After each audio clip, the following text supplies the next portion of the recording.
کہ مقصد آپ کا اللہ کی بندگی کرنا ہے، اپنے مولا کی رضا کو دیکھنا ہے، اس کو راضی کر کے مرنا ہے، اس کی ناراضگی کے کام سے بچنا ہے، یہ تمہارا مقصد ہے۔ اس مقصد کو پورا کرتے ہوئے اپنی ضرورتیں پوری کرنی ہے، کاروبار بھی کرنا ہے اور حلال روزی کمانا ہے۔ حلال روزی کمانا تو عبادت ہے۔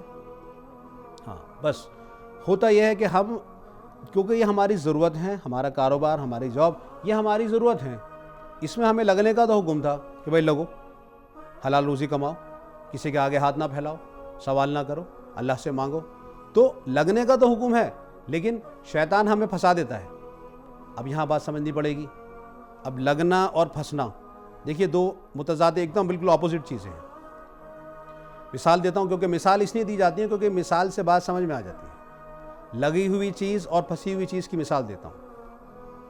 اکثر ہم لوگ جیسے کوئی ٹیپ ہے، کوئی نل ہے جو پانی میں ہم پانی کے استعمال کرنے کے لیے لگاتے ہیں، اور اس کو ہم رکھ لیتے ہیں، کسی بھی ایک دیوار کے اوپر فٹ کر لیتے ہیں۔ اب یہ چیز لگی ہوئی ہے، اب ہمیں اس کو ضرورت ہے ریپلیس کرنے کی، تو ہم یہ نٹ بورڈ کھول کر اس کو ریپلیس کر دیں گے، کیونکہ یہ لگی ہوئی ہے، کیونکہ یہ لگی ہوئی ہے۔ اگر بات کریں پھنسی ہوئی چیز کی، مثال کے طور پر اگر یہ نل جیسے پہلے ٹائم میں ہوا کرتا تھا کہ وہ پیاؤ بنتے تھے، پانی پینے کے وہ بنتے تھے جنکشنز، اگر یہ پائپ پیچھے دیوار میں پھنسا ہوا ہوتا اور ہم اسے نکالنا چاہیں تو یا تو دیوار ٹوٹے گی یا پھر یہ ٹیپ، یہ نل ٹوٹ جائے گا، کیونکہ یہ پھنسا ہوا ہے۔ تو ہم آج اپنی ضرورتوں میں اتنے پھنس رہے ہیں جبکہ لگنے کا حکم تھا۔ اگر ہم پھنس رہے ہوتے ہیں تو اس لیے دیکھیں، آدمی جب پھنسا ہوتا ہے تو اکثر آپ ان کو کہیں گے بھائی نماز کو آؤ، وہ کیا کہتے ہیں؟ بھائی ابھی تھوڑا کام میں پھنسا ہوا ہوں، اپنے منہ سے کہتے ہیں بھائی میں کام میں پھنسا ہوا ہوں۔ پھنسنے کا تو حکم تھا ہی نہیں اللہ کی طرف سے، اللہ کی طرف سے حکم تھا لگنے کا، کہ آپ لگو، پھنسو نہیں، کیونکہ ہم پھنسی ہوئی چیز کا نکالنا مشکل ہے اور لگی ہوئی چیز کا نکالنا بڑا آسان ہے۔ تو اس سب باتوں کے ذریعے سے بس میں یہی سمجھانا چاہ رہا ہوں۔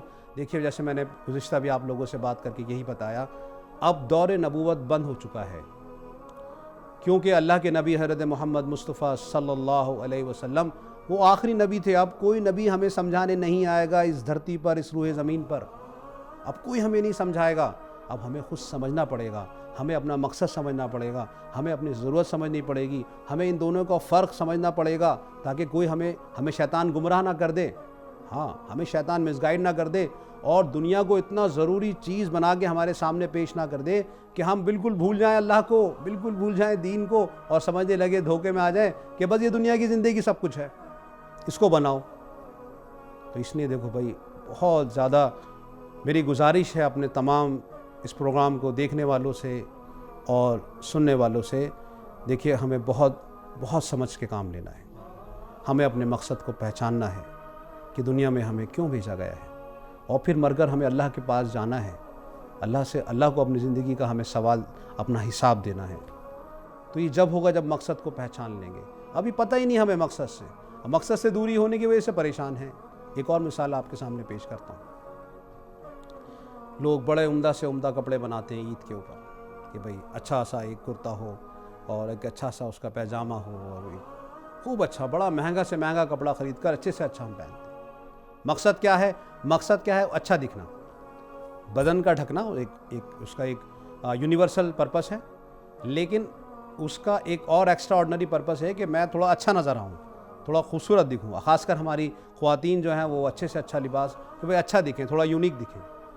تو اس کا مقصد ایک خوبصورتی کے اندر اضافہ کرنا ہے۔ لیکن آپ ذرا انصاف سے بتائیے، وہ کپڑا جب تک اپنی خوبصورتی پر باقی رہتا ہے، جب تک آپ کے حسن کو دوبالا کرتا رہتا ہے، تب تک اس کی قیمت ہے۔ جب وہ اپنے مقصد سے ہٹ جاتا ہے، پھٹ جاتا ہے، خراب ہو جاتا ہے، پرانا ہو جاتا ہے، تو اکثر انہی کپڑوں کو ہم نے فلور پر وائپر لگتے ہوئے دیکھا ہے یا نہیں دیکھا۔ وہی کپڑے جو کبھی اپنے مقصد پر تھے تو ہمارے بدن پر تھے، آج پیروں کے نیچے کیوں ہیں؟ آج ان کی قیمت کیوں نہیں ہے؟ آج وہ بے ویلیو کیوں ہو گئے؟ آج ان سے فلور صاف کیوں ہو رہا ہے؟ کیونکہ وہ مقصد سے دور چلے گئے، ان کا مقصد چلا گیا۔ تو میری گزارش ہے اپنے تمام سننے والوں سے، جو یہ میری آواز سن رہے ہیں، جو یہ میرا پیغام سن رہے ہیں، جو مجھے دیکھ رہے ہیں، واللہ اللہ کے نہیں اپنے مقصد کو پہچانو۔ اللہ نے ہمیں بڑے عظیم مقصد کے ساتھ دنیا میں بھیجا ہے۔ اللہ نے ہمیں اپنی عبادت کے لیے، اپنی رضا کے لیے، کہ ہم اللہ کو راضی کریں، ایسے عمل کر کے جائیں کہ اللہ راضی ہو، کہ ایسے عمل کر کے جائیں کہ دنیا جانے کے بعد دنیا والوں کو دکھ ہو، اور جب اوپر جائیں تو اللہ تعالیٰ کے اور فرشتوں کو خوشی ہو۔ ایسی زندگی گزارنے کے لیے اللہ نے ہمیں بھیجا ہے۔